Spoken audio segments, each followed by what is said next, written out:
கர்த்தரும் இரட்சகரும் மீட்பருமாயிருக்கிற இயேசு கிறிஸ்துவின் நாமத்தினாலே அவருக்கும் அன்பின் வாழ்த்துக்கள். தேவன் தாமே ஒவ்வொருவரையும் இன்னும் அதிகமாய் ஆசீர்வதித்து பெருக செய்வாராக. இந்த நாளுக்குரிய தியான வசனம் சங்கீதம் 44 அதன் 6வது வசனம். என் வில்லை நான் நம்பேன், என் பட்டயம் என்னை இரட்சிப்பதில்லை என்று இந்த சங்கீதக்காரன் சொல்லுவதை காண முடிகிறது. அவனுடைய வாழ்வின் பகுதிகளிலே வந்த நெருக்கங்கள் ஏராளம், சூழ்ச்சிகள் ஏராளம், பல விதமான தோல்விகள், ஏமாற்றங்கள், பல வாழ்க்கையின் பகுதிகளிலே உண்டான பல நெருக்கடிகள் மத்தியிலே இருந்து கொண்டவன் சொல்லுகிறான், நான் அந்த சூழ்நிலைகளிலே நெருக்கத்திற்குள்ளாக இருந்திருந்தாலும் அதிலிருந்து மீண்டு வருவதற்கு, அதிலிருந்து வெளியே ஜெயமாய் வருவதற்கு நான் என்னுடைய திறமைகளையோ அல்லது என்னுடைய சுய முயற்சியினால் உண்டாகிற அந்த செயல்பாடுகளையோ நான் வெளிப்படுத்தாதபடி கர்த்தருடைய இரக்கத்தினாலே என்னை சுற்றிலும் இருக்கிற இந்த பயங்கரங்களிலிருந்து நான் மீண்டு வர வேண்டும் அப்படி என்று சொல்லி விரும்பி ஆண்டவரிடத்திலே சொல்லுகிற விண்ணப்பமாகவும் இது காணப்படுகிறது. வாழ்க்கையிலே சூழ்ந்திருக்கிற பயங்கரங்களை பல நேரங்களிலே மனிதன் அல்லது நாம் அந்த நம்முடைய சுய முயற்சியினாலே, சுய ஞானத்தினாலே, சுய எண்ணங்களினாலே, இல்லது யாரோ ஒருவருடைய ஆலோசனையினாலே அதை சரிப்படுத்த நாம் எடுக்கிறோம், முயற்சி எடுக்கிறோம்.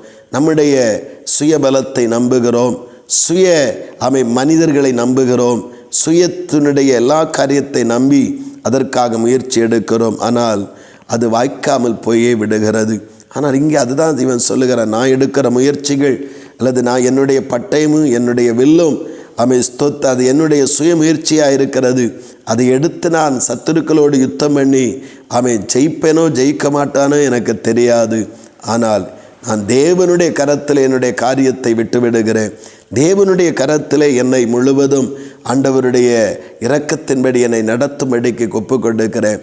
அவர் எனக்காக யுத்தம் பண்ணி, எனக்காக வழக்காடி, எனக்காக யாவையும் அவர் செய்து முடிப்பார் என்கிற அந்த பெருத்த நம்பிக்கையோடு தன்னுடைய சுய முயற்சியான கிரியைகளை விட்டுவிட்டு தேவனை சார்ந்து கொள்ள ஆரம்பிக்கிறார். இந்த நாளிலேயும் நம்முடைய வாழ்வில் நம்முடைய வெற்றிக்காக, நம்முடைய ஜெயத்திற்காக ஆண்டவர் யுத்தம் பண்ணுவதற்கு ஆயத்தமாக இருக்கிறார்.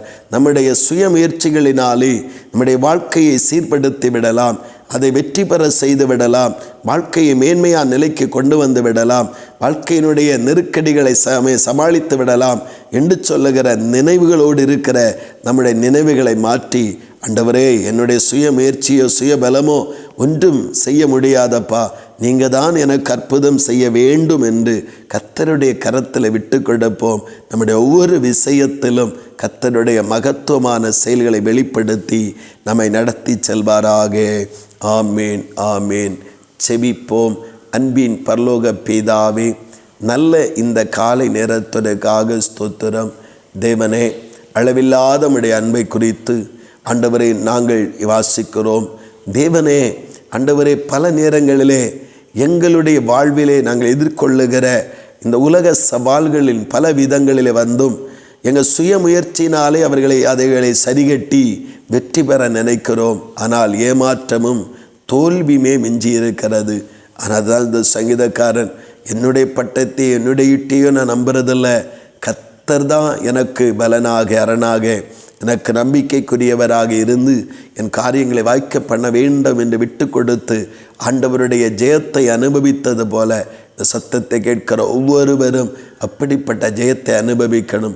சுய முயற்சிகள், சுய சிந்தனைகள், சுய செயல்பாடுகள் எல்லாவற்றையும் வெறுத்து தேவ கரத்தில் விட்டு கொடுத்து ஆண்டவருடைய நன்மை அனுபவிக்க ஒவ்வொருவருக்கும் உதவி செய்யும். கர்த்தரப்படியே செய்கிறபடியாய் ஸ்தோத்திரம், ஸ்தோத்திரம். இயேசு கிறிஸ்துவின் மூலம் செபிக்கிறோம் ஜீவனுள்ள நல்ல பிதாவே. ஆமேன், ஆமேன்.